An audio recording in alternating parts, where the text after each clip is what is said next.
Bom dia. Hoje nós vamos falar sobre a oração de Jesus em João capítulo 17. Nessa oração, Jesus pede para cuidar do seu rebanho, daquele tempo e aqueles que no futuro hão de crer nele. E ele diz que deu a palavra a eles, porque eles não são do mundo e creram, João 17. E diz que assim como ele revelou o Pai ao seu rebanho, eles conheceram que Deus enviou Jesus. Essa oração de João 17, Jesus pede para cuidar, para que Deus guarde eles. E diz, olha, dos que me deu, nenhum se perdeu. Perdeu-se um, né? Para se cumprir a escritura, porque estava destinado para essa perdição. Ele está falando de Judas.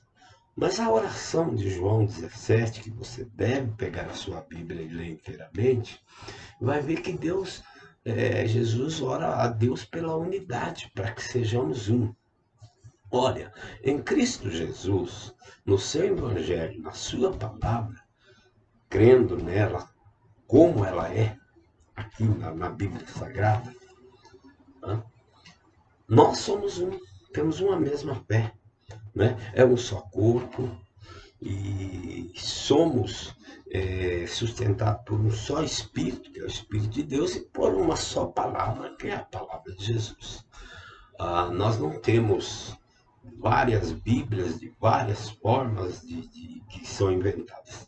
Nossa Bíblia é a Bíblia que realmente está na tradição dos apóstolos do Evangelho de Jesus Cristo. E todos os que cremos dessa forma, somos um no Senhor Jesus. Mas aí nós perguntamos, mas por que as divisões?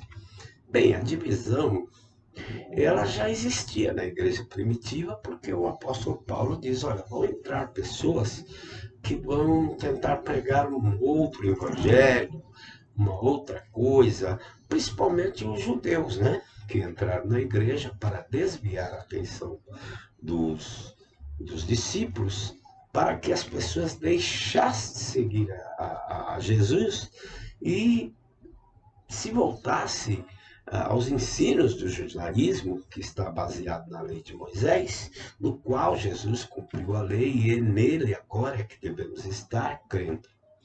Os judeus daquela época perturbaram muito a igreja primitiva. E eles fizeram um negócio que começaram a provocar Roma e colocar os cristãos como os traidores de Roma, e no fim se deu a destruição de Jerusalém. Nos anos 70 os judeus foram espalhados e Jerusalém foi destruído, o templo foi destruído, e, enfim, aconteceu uma grande perseguição e matança de judeus, e os crentes também foram acusados por eles de estar junto, e crentes judeus. E Roma não quis saber, matou muitos cristãos também. É dito na história que Nero, né, pôs fogo em Roma e diz que pendurava cristão, né, em cruzes, em madeira, e ateava fogo com piche. Morreram muitos cristãos, comidos, não é cristãos, né, no caso, comidos por feras, em arenas esportivas, enfim, arrastados, torturados. A história diz que Pedro foi crucificado de cabeça para baixo, Paulo teve a cabeça cortada, João foi exilado na ilha de Patmos, já com quase 100 anos, foi o último apóstolo. Ele morreu de velhice, mas estava preso nessa ilha. E dali não pôde mais estar no meio do povo. Ele enviava, tinha mensageiros, eles levavam essas cartas para a igreja, ela lida. Foi ali também que Deus arrebatou, acredito, em sentidos, em espírito, e ele trouxe a última revelação para a igreja e para que o mundo saiba que Deus tem os planos futuros, onde ele diz que Cristo viria, reinaria como rei de todas as nações, regeria as nações com vara de ferro, e Cristo é vitorioso, a sua igreja é vitoriosa, no qual a gente vê essa vitória final da igreja, como está descrito em Apocalipse. O Apocalipse não foi muito aceito pelos reformadores, porque eles disseram que o Apocalipse não era um livro de profecia, era um livro alegórico do triunfo da igreja, da sua vitória final, e que não deveria ser seguido aqueles símbolos, aquelas coisas, era alegoria, que não era um livro profético. Contava apenas o triunfo da igreja em todo o seu tempo, né? Que ela foi estabelecida, e que esse milênio, essa forma de pensar milenamente, e que esse milênio também não podemos contar como 1000, porque isso é os anos de Deus. Eles dizem que começou ali nos anos 70, após a destruição de Jerusalém. Não é desta forma, a Bíblia explica de outra forma, e depois disso, houve mais de 1000 anos da Igreja Romana, né? Da Igreja Romana, que fez o monopólio, tomou o mundo com a religião chamada cristã, que começou com Constantino. Todo mundo era cristão. Roma tomou o governo e a religião cristã era o título. Todo mundo deve falar de Cristo. E Cristo era anunciado em Roma de várias formas. Cristo tinha dentro de Roma pessoas que anunciavam Cristo sinceramente, mas eles não poderiam contrariar o clero papal, a hierarquia papal, que já estava anunciando um Cristo diferente. Estava anunciando sócios na salvação que deveriam ser adorados, como eles deram referência de adoração aos apóstolos, a pessoas que foram dito que fez milagre, isso, aquilo. Eles fizeram de figura, como se fosse uma foto, uma representação desses homens que andaram com Cristo e deveriam ser adorados da mesma forma. E fizeram figuras, só que essas figuras se tornaram objeto de adoração, essas imagens se tornaram objeto de adoração. O povo começou a adorar e eles não repreendiam, porque havia oferta, dinheiro, as pessoas davam propriedades de votos, e eles viram que isso estava gerando um monopólio maior ainda, e deixaram, aí começaram também a vender bênçãos, né?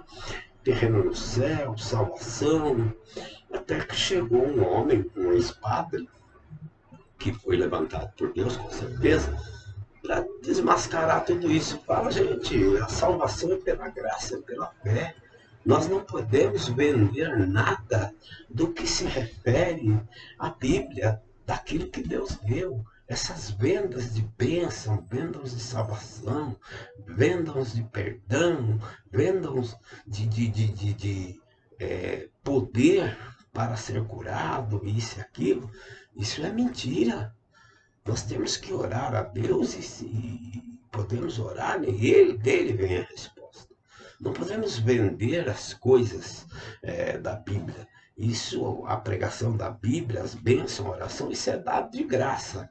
É claro que há um comércio, se você quisesse uma outra Bíblia, tinha um valor, porque havia o trabalho dos tradutores, havia o trabalho das escritas, que era a pena, né? Não havia gráfica, então havia um custo do papiro, sei lá, havia o custo. Então você pagava o custo do trabalho daquela pessoa que compilou as escrituras, mas não pagava por bênção, pagava o trabalho. Como um pastor, se ele é um bom líder, ele ensina e ele fica o tempo todo ali, ele precisa comer, ele precisa beber, ele precisa cuidar da sua família. Então, quem tem esse pastor nos seus átrios, deve dar a ele comida, alimentação, não deve dar a ele nada de CLT, não. Deve propor a ele, ó, pastor, a gente pode te ajudar com isso. Se ficar difícil, faz uma outra proposta. Se ele não disser, não, para mim não dá, tá difícil, ele deixa. E aí a comunhão ali deve providenciar alguém dentre eles mesmos, ou alguém que venha de fora e que seja uma pessoa bíblica, uma pessoa fiel à Escritura, para continuar ali ajudando aqueles irmãos. E assim surgiram as denominações, as convenções, as religiões, as entidades religiosas surgiram dessa forma. Mas só surgiram depois da declaração da reforma de Lutero. E com essa declaração, a igreja alemã, que o apoiou e o ajudou, fez uma revolução religiosa, onde cada país teria direito de ter o domínio de relatar a Bíblia, explanar a Bíblia segundo o que Lutero ensinou, segundo o que Lutero declarou. E os países começaram também a adotar essa forma de pregar o Evangelho, a anunciar a Cristo pela Escritura. É claro que não houve uma tudo era ação, tudo era sadia, havia ainda muita confusão, havia muitas guerras sobre morte, na própria reforma mesmo de Lutero, muita morte, porque as pessoas se confundiam, uns seguiam sem saber ou se interessar pelas escrituras, simplesmente seguiam Lutero para se livrar dos impostos de Roma, do monopólio de Roma, enfim, houve guerras. E já havia pessoas que criam, né, e ensinava a Bíblia ali, defendia, mas estavam quietinhos, não ousavam falar nada, fugindo com medo de Roma, e eles apareceram depois, quando Lutero veio, eles se levantaram. Muitos morreram também, porque houve uma confusão sobre batismo de criança, batismo de adulto, e é claro, criança se batiza, mas esse batismo não é um batismo consciente, não. Se uma criança se batiza, ele batizou quando pequeno, ele tem que ser ensinado na fé, para quando ele tiver uma consciência de entendimento, ele saber que é o Evangelho, que esse batismo dele foi feito para que ele crê em Cristo, e esse batismo, ele não é válido, porque a pessoa, ao se batizar, ele tem que declarar que é um pecador, que se arrependeu, que aceitou Jesus como único suficiente Salvador, que ele já tem essa fé no coração e ele vai batizar para declarar isso como um testemunho público, né, da sua fé. O batismo, ele não tem poder de salvação, ele não tem poder de quando você deita na água, né, e depois você sai, representa o quê? Morte para a incredulidade e ressuscita para a fé em Cristo. Isso já aconteceu antes. Morte para um mundo de pecado e uma nova vida em Cristo. São representações que, na verdade, são símbolos da fé que deve estar dentro de nós antes de entrar na água. Não é entrar na água ou fazer isso para ser salvo. O batismo é uma ordenança de Jesus, é um testemunho público daquilo que você creu, daquilo que você fez em relação ao Evangelho, em relação a Cristo, em relação à igreja, em relação à sua salvação. E a unidade que Cristo clamou em João 17, para que sejam... nós vemos muita divisão. E Pedro diz, olha, entrarão homens, né, que se tornarão mestre de religião, mestre de ensino, e eles farão um mercado religioso. Primeiro começou com uma igreja romana, mas depois da reforma ainda continuou. Mestres religiosos, eles fizeram um outro tipo de evangelho, eles fizeram um outro tipo de fé, e alguns declaravam, não, você tem que determinar a sua permanência na terra, fazer um marco na terra, você tem que prosperar na terra, porque Cristo quer que você seja próspero na terra e seja uma bênção na terra. Como foi Abraão, como foi no Antigo Testamento, os ricos do Antigo Testamento. Outros dizem, não, o Evangelho de Cristo, ele traz outras coisas espirituais de outros espíritos que também são espíritos que ajudam. Esse é o Evangelho segundo os espíritos. Infelizmente são espíritos de demônios e há só um espírito que está relacionado ao Evangelho de Cristo, que é o Espírito de Deus, que é o Espírito que nos guia, nos ensina e nos guarda dentro do Evangelho. Em nós, só o nosso Espírito e o Espírito de Deus junto conosco. Não há outros espíritos, não há outra adoração, não há outros santos. A igreja é chamada de santos, mas santos no sentido de serem separados para servir a Deus. Santos porque foram tirados do mundo e separados para proclamar a salvação, para proclamar o Evangelho. A igreja não salva, ela tem a mensagem de salvação. Quando ela diz a mensagem de salvação, se alguém crer, é salvo e passa a ser também um membro da igreja chamado Corpo de Cristo. Para que sejam... Hoje em dia, as denominações, elas se dividem entre si.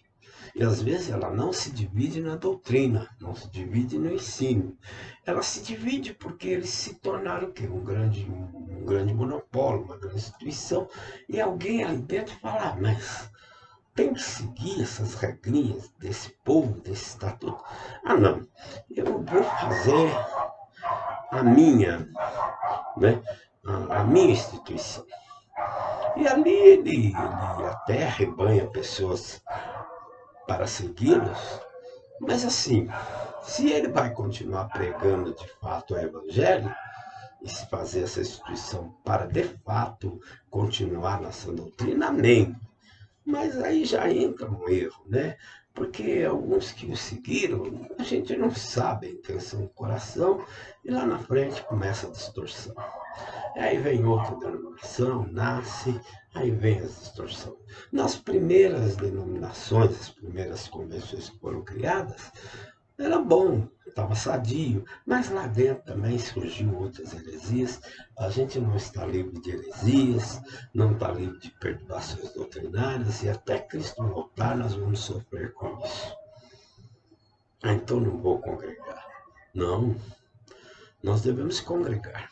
Mas o congregar tem que ser nos ensinos da Bíblia, no ensino de Cristo, no ensino do Evangelho, nos ensinos dos apóstolos. Esse é o congregar. Você congrega para qual motivo e assunto?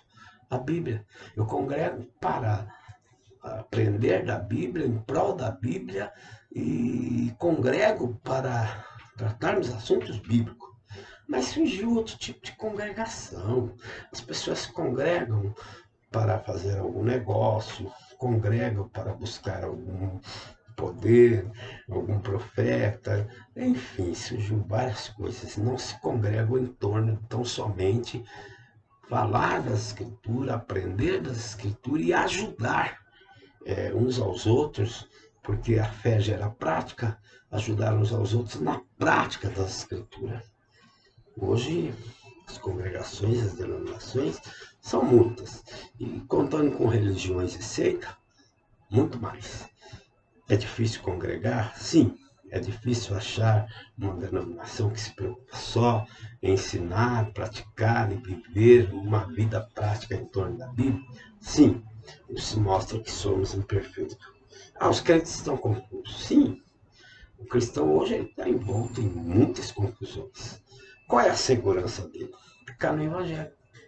Qual é a segurança dele? Ficar nos ensinos dos apóstolos. Ele pode estar rodeado de tanta confusão, mas ele em si mesmo está tranquilo. Ele conheceu na graça e no conhecimento, ele está tranquilo. As confusões estão ali, permeando. Mas ele está seguro em Cristo, seguro nos seus ensinos. E a Bíblia diz: 1000 cairão ao teu lado, 10.000 à tua direita, mas tu não serás atingido. Esse salmo se referiu a Cristo? Sim, se referiu a Cristo pela sua segurança, por ser filho de Deus, por estar seguro do que o Pai queria dele. E isso se refere ao seu corpo, ao que cremos. Estaremos rodeados de 10.000 e de 1.000, mas nós devemos ter essa segurança da fé em Cristo, da Escritura, do Evangelho, da doutrina apostólica. O que vai gerar prática? A nossa prática é perfeita? Não, porque nós estamos divididos entre a ação carnal e a ação do Espírito. Quando damos lugar ao Espírito Santo, nós vamos fazer o que Ele quer. Mas quando estamos não dando lugar em nós mesmos, muitas vezes nós damos frutos carnais. E esses frutos carnais é fruto do pecado que ainda habita em nós, é fruto ainda dos desejos carnais, do velho homem que já morreu, mas nós vemos aí que o inimigo, o pecado, fica lembrando as coisas do velho homem na nossa mente, tentando trazer as coisas do velho homem na nossa mente. E às vezes ele consegue. Um crente jamais é possessado por um espírito de demônio, porque nele habita o Espírito de Deus e ele está seguro e guardado pela palavra, pelo Espírito de Deus. Mas a nossa mente diz que é como um ninho de passarinho, né? Os passarinhos pousam e ficam ali fazendo barulho, isso e aquilo. Nossa mente vem muitos pensamentos. O inimigo pode mandar dardos, né? Para perturbar a nossa mente. Nós temos que estar seguros da nossa fé. Efésios diz, vestindo, né, a couraça da justiça, as armas, né, que o cristão deve se revestir para poder estar seguro do que quer, da sua fé e do que faz.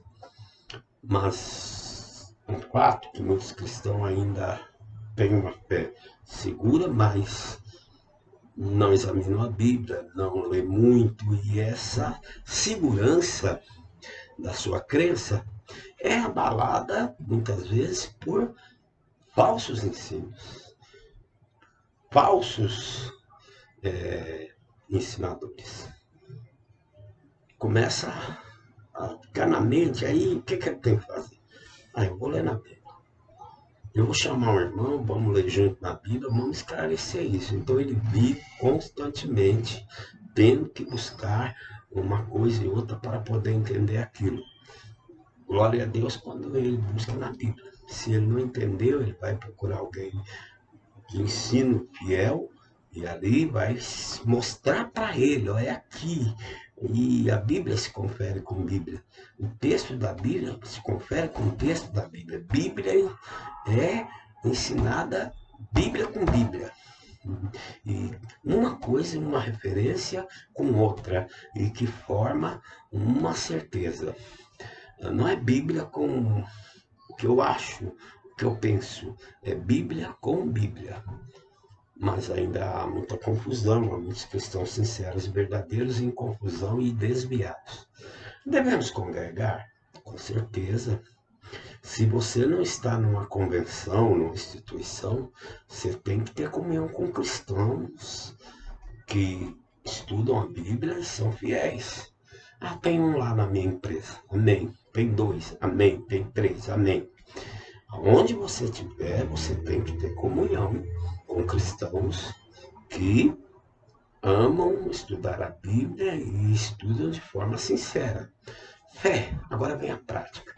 A nossa prática, ela não é perfeita. Se alguém disser, eu pratico a Bíblia 100%, eu estou perfeito. Mentiroso. A Bíblia diz que não há homem que não peque. Salomão diz, não há homem que não peque. João, na sua primeira carta, o apóstolo João, ele diz, olha, é a vontade de Deus que vocês nunca pequem. E é a vontade de Deus que não haja pecado no meio de vocês. Porém, se alguém pecar, ó, ele já diz, possível que alguém peque. Porém, se alguém pecar, vocês têm um advogado para com o Pai. Confessa a ele as vossas culpas. Confessa a ele que pecou. Confessa a ele que andou errado e está andando errado. E peça perdão.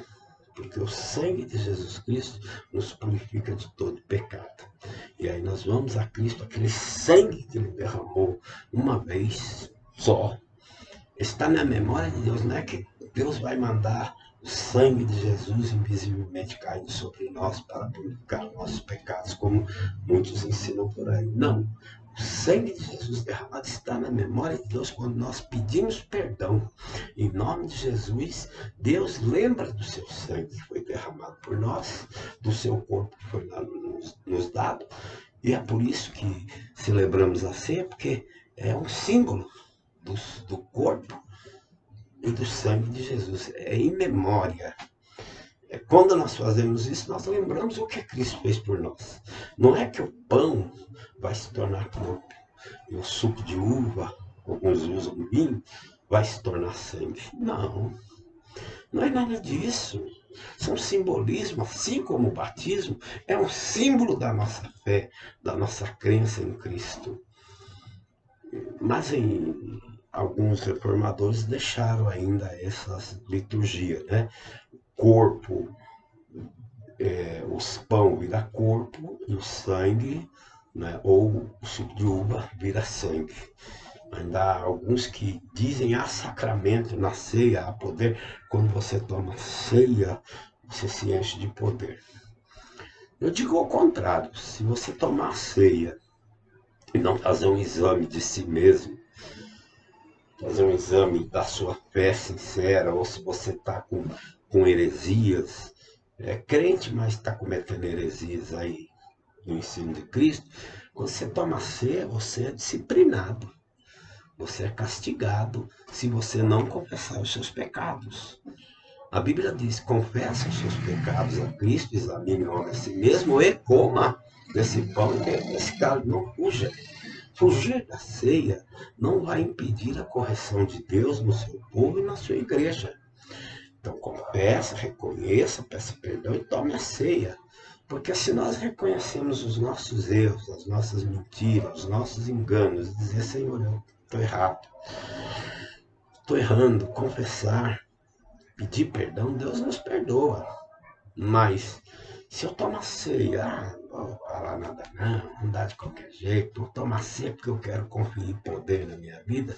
Olha, com ceia ou sem ceia, se você é de Cristo, você vai ser disciplinado. 1 Coríntios 3 ainda diz que o nosso corpo é de Cristo. A igreja toda é o templo de Cristo. E a pessoa fala, eu vou destruir essa igreja, vou destruir esses irmãos. Pode ter certeza, Deus vai destruir. Mas se eu disser, eu sou do corpo, mas eu vou andar de qualquer jeito. Quando a Bíblia diz que quando um membro sente alguma coisa, todo o corpo sente. Quando eu estou alegre, todo o corpo deve se alegrar comigo. Mas se eu estou promovendo coisas com o meu corpo, dando meu corpo ao pecado, isso entristece o Espírito Santo de Deus e com certeza, sabendo a igreja, sabendo os irmãos disso, ficarão tristes. Poxa, irmão, que tristeza, né? Aí a Bíblia diz que o apóstolo Paulo, em Romanos 12, eu rogo de joelho, né, clamando, apresente os vossos corpos como sacrifício vivo, santo e agradável a Deus. Esse é o culto inteligente, esse é o culto de raciocínio sadio e espiritual. Mas muitas vezes nós apresentamos nossos corpos de forma indevida. Há coisas que é para a destruição do corpo. O apóstolo Paulo, o apóstolo João diz, há pecados que é para a morte. E digo, para que este vocês não orem. Alguns dizem que esse pecado para a morte é a blasfêmias contra o Espírito Santo. Mas João está falando dentro da igreja. Há pecados aí que que vai ser morte. Por exemplo, o que é um pecado para a morte? Eu entrar no meio de uma guerra armada, eu posso ser morto. E ali, se eu entrei de forma pecaminosa numa situação, eu vou morrer. Esse pecado vai me levar à morte do meu corpo. Se eu cometer um ato de suicídio com o meu corpo, possa ser que eu morra. E esse pecado meu é para a morte do meu corpo. Mas eu vou dar aqui também uma abertura. Mas o pecado que é para a morte pode ser apostasia, pode ser abandono da fé. Abandono da fé, quando diz que tinha fé, mas na verdade não tinha. Porque se tivesse fé, essa fé não sairia dele. Mas eu digo que a pessoa entrou na igreja, nunca creu, e agora está cometendo heresias e apostasia contra o nome de Cristo. Mas na verdade ele nunca foi salvo, ele nunca creu. Ele estava no meio, ele recebia as bênçãos, porque onde a igreja está, quem estiver junto é abençoado também, eu digo no âmbito material, eu digo no âmbito terreno. Salvação individual e é só em Cristo, só Ele salva. Agora, as bênçãos que é derramada sobre a igreja, o mundo recebe. E eu diria, o mundo está aí ainda porque o Espírito Santo está com a igreja aqui. O dia que ele levar a igreja consigo e apresentá-la a Cristo, esse mundo vai entrar numa situação de terror. Vai entrar numa grande tribulação e Deus vai livrar Israel ainda, porque tem promessa. Mas esse mundo, sem a presença do cristão, que é guiado pelo Espírito Santo, e digo, sem a presença do Espírito Santo com os cristãos, com os servos de Deus nesse mundo, com os santos de Deus nesse mundo, esse mundo já era. Então é o Espírito Santo que dá todas as bênçãos, a palavra de Deus que dá todas essas bênçãos, porque há servos de Deus aqui nesse mundo ainda, não são do mundo, mas estão aqui. E o mundo é beneficiado pelas bênçãos. Os seus servos recebem e Deus também dá para o injusto. A Bíblia diz que Deus derrama as bênçãos para o justo, mas ela recai sobre os injustos. Deus ama a sua igreja. E esse amor também recai sobre os ímpios, porque Deus ama todos e quer que todos venham à salvação. Que bom se todos viessem à salvação, porque João declarou na sua primeira carta também que Jesus nos perdoa e nos purifica de todo pecado, mas não só nós, mas de todo mundo. Se todo mundo de pessoas agora se dobrasse, reconhecesse seus pecados, confessasse a Cristo e recebesse essa fé, o mundo inteiro seria salvo. Aí sim nos diz que o mundo inteiro vai ser salvo. E aí se dá o completar do milênio. Não, o mundo inteiro não vai ser salvo, a fé não é de todos. Nós queremos. Nós pregamos para isso. Quanto mais pregar, para que as pessoas creiam mesmo. Mas não. O mundo inteiro não será salvo. A fé não é de todas. Mas nem por isso que a gente... Então, que o mundo se perca, que eles se destruam. Não. Nós não sabemos quem do mundo virá para a salvação. Deus tem os escolhidos, mas é Deus que sabe. A mensagem que atrai o escolhido é o Evangelho da Graça. É o Evangelho segundo Romanos 1,16, não me envergonho do Evangelho de Cristo, porque ele é o poder para a salvação de todo aquele que crê, dos israelitas e do povo que não é israelita. Então, a igreja tem uma mensagem, é pregar o Evangelho, é anunciar a Cristo. Nós não conhecemos os escolhidos, é Deus que sabe. O recurso pelos escolhidos, onde ele vem, é o Evangelho, mas não vem só. Quando você fala de salvação, fala das bênçãos celestes, vem muita gente. E os que permanecem, os que são de Cristo, são os que retêm o Evangelho consigo. 1 Coríntios, capítulo 15, 1 e 2, o apóstolo Paulo fala, olha, esse é o Evangelho. E você deve ter o evangelho como ele é. Senão vocês estão crendo em vão. Se crerem em outro evangelho, ensinos de demônio, estão crendo em vão. Este é o evangelho anunciado. 1 Coríntios capítulo 15, depois ele fala da arrebatamento, ele fala da glorificação dos corpos. Você pode ler o 1 Coríntios capítulo 15 todo. Mas a igreja não salva. Ela tem a mensagem da salvação, que é o evangelho de Cristo. Ela prega, ela trai muitos, mas os cristãos permanecem no evangelho. Mudou de denominação. Às vezes mudou de denominação porque há lugar dentro da denominação que as pessoas se disputam. Eu canto melhor, eu prego melhor, aí eu atraio mais pessoas, eu trago mais gente para a igreja. E infelizmente os próprios cristãos eles se disputam, como acontecia na igreja de Coríntios. Havia partidos. E nas denominações existe partido. E fica um lugar que às vezes você não quer nem ir ali. É uma fofocaiada e muitas vezes nós também entramos nessa fofoca, acabamos falando demais. O líder se revolta porque tem um irmão ali que está chamando muita atenção. E ele fala, daqui a pouco vão pôr ele aqui no meu lugar e ele se revolta. Não, quem manda sou eu. É aqui eu é que determino. Vai fazer o que eu quero. E quem não quiser, vai embora. Aí começa, né? O monopólio denominacional, monopólio de convenção, monopólio de religião. Todas as seitas, heresia e religião têm essas coisas acontecendo. Dentro da igreja romana é difícil, porque ele já decretou, quem manda aqui é ele, existe uma hierarquia, e você cala a boca. Mas assim, para que também disputar para ficar dentro da igreja romana? Para aprender heresia, mentiras contra Cristo? Melhor que saia. Mas se você compõe a igreja evangélica, confira a Bíblia. Hoje chamadas igrejas evangélicas são muitas. E o demônio perturba, né? Perturba com barulho, perturba as pessoas. O demônio está sempre perturbando as pessoas. Eu tenho um apartamento acima do meu que o cara só vive perturbando com a furadeira o dia inteiro. Eu acredito que ele é um anticristo. O senhor repreenda, né?